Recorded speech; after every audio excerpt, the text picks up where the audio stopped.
नमस्कार, डिजिटल भूमि की खास पेशकश तारों के बाद में मैं पायल आहूजा आपका स्वागत करती हूं। कल जो है अष्टमी है, कन्या पूजन जो है बड़ी जोरों शोरों के साथ कल मनाया जाएगा। इसी के मद्देनजर अभी हमारे साथ एक बार फिर से जुड़ चुके हैं रोहतक से पंडित अनुराग शास्त्री जी। तो शास्त्री जी, सबसे पहले तो चैनल में बहुत बहुत स्वागत है। धन्यवाद। शास्त्री जी, कल जो है अष्टमी है, कन्या पूजन जो है होने वाला है कल, तो हमारे दर्शक जानना चाहेंगे कौन सी देवी माता की कल पूजा होगी, साथ ही कौन कौन सी वस्तुओं का उन्हें भोग लगाया जाएगा और जो है कन्या पूजन किस तरह से कल रहने वाला है। सभी दर्शकों को सबसे पहले तो जय माता दी। अष्टम दिन, नवरात्रों में अष्टम दिन माँ भगवती के स्वरूप माँ गौरी का पूजन किया जाता है। पूर्णतः गौर वर्ण का होने के कारण ही इनका नाम माँ गौरी पड़ा। कहते इस माँ के इस स्वरूप की पूजा करने से ललाट चक्र के अंदर हमें प्राप्त होने वाली जितनी सिद्धियाँ हैं वे स्वयं प्राप्त हो जाती हैं।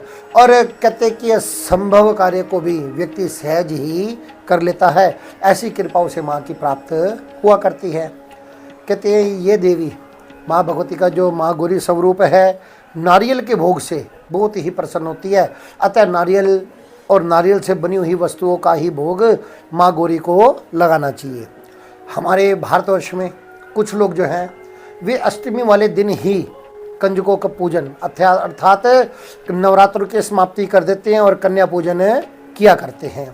जो इस दिन कन्या पूजन करते हैं तो उसके लिए सबसे पहले प्रातः उठ करके माँ की पूजा करें, भोग इत्यादि लगाएं और उसके पश्चात हवन पूजा पाठ इत्यादि जो भी घर पे कर सकें वे सभी कार्यों को करें।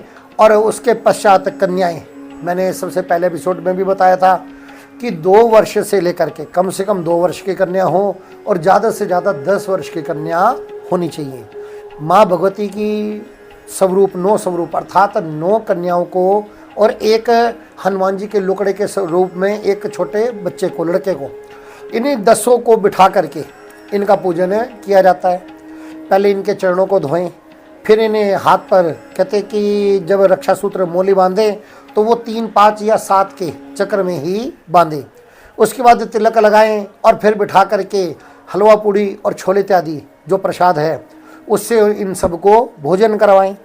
अपनी योग्यता के अनुसार सभी बच्चों को उपहार जैसे श्रृंगार का सामान या स्टेशनरी इत्यादि लोग दे देते हैं या कुछ अन्य उपहार, ऐसे उपहार जो उनको जीवन में प्रेरणादायक भी हों और जीवन में उनके योग्य, उनके उपयोग में भी आएँ, ऐसी वस्तुएं हमें उन्हें प्रदान करनी चाहिए। बालकों के प्रसन्न होने पर, कन्याओं के प्रसन्न होने पर माँ भगवती की कृपा अपने आप ही सहज ही साधक को प्राप्त हो जाती है। तो शास्त्री जी, बहुत बहुत धन्यवाद हमारे साथ जुड़ने के लिए। तो ये थे हमारे साथ रोहतक से पंडित अनुराग शास्त्री जी, जिन्होंने अष्टमी को लेकर, कन्या पूजन को लेकर हमारे साथ जानकारी साझा की। अगर आप भी इनके साथ किसी तरह की कोई जानकारी प्राप्त करना चाहते हैं तो स्क्रीन पर दिए शास्त्री जी के नंबर पर आप इनके साथ संपर्क कर सकते हैं। तो इसी के साथ मैं पायल आहूजा यहीं पर विराम लूंगी। ऐसी और नई अपडेट्स पाने के लिए जुड़े रहें हमारे साथ और देखते रहें डिजिटल भूमि। धन्यवाद।